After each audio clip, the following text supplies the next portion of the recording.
In the previous video 1, we have seen API is a layer of abstraction on top of the implementation. It also provides easy access to the implementation layer. We have seen examples like Stage 1 API, a switchboard on the TV device itself. Stage 2 API could be a first generation remote. Stage 3 API could be a smart remote. While video 1 talks about design benefits of the system, video 2 talks about runtime benefits of the system. If you keep this layer of abstraction outside of your program, that means first generation remote or the smart remote, if you keep outside and if you add some ecosystem called gateways or API gateways or the airport, and you will get the greater benefits. You can do all the pre-checks and pre-actions before it reaching to the actual implementation layer. We have taken city implementation and airport example, right? In order to access your city, you have to come via airport API.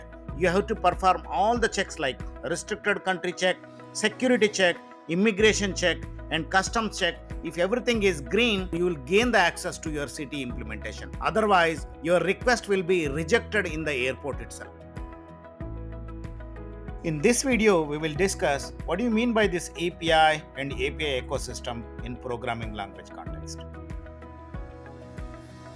Assume you have Java program and you have C program, PLSQL program, Salesforce and Oracle ERP, SAP and custom codes with the .NET or any other applications.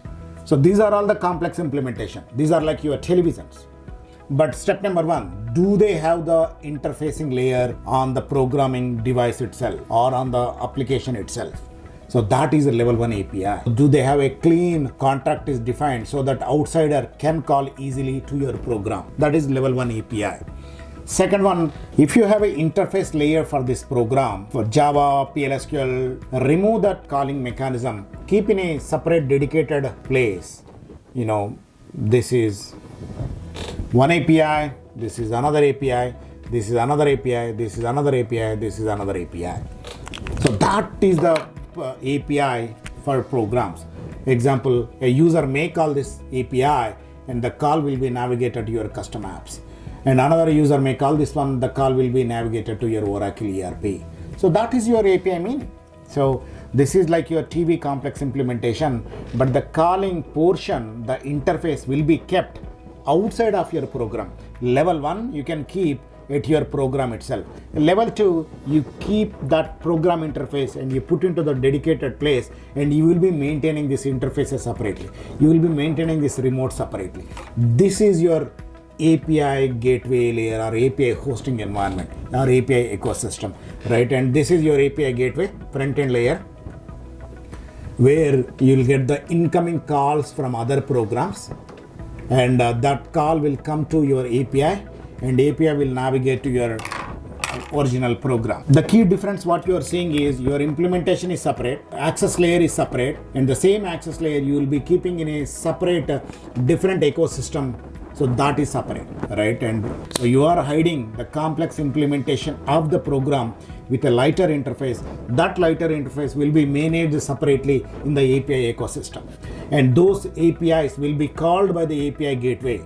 So if any outside traffic is coming inside, they have to hit the API gateway, they have to call the APIs. Those APIs will be operated on top of the implementation. These are the remote, smart remote. This is the API, programming API. Application programming language interfaces are called APIs. API, application programming interface. These programming interfaces are kept in a separate ecosystem. Design time advantages of the API ecosystem. APIs are abstraction. That means you get the luxury to innovate your applications. If you go from the Oracle to Workday, Workday to Salesforce, Salesforce to Oracle, and your consumers are less impacted. Runtime benefits. You can perform all the pre-checks before it reaches to the implementation layer.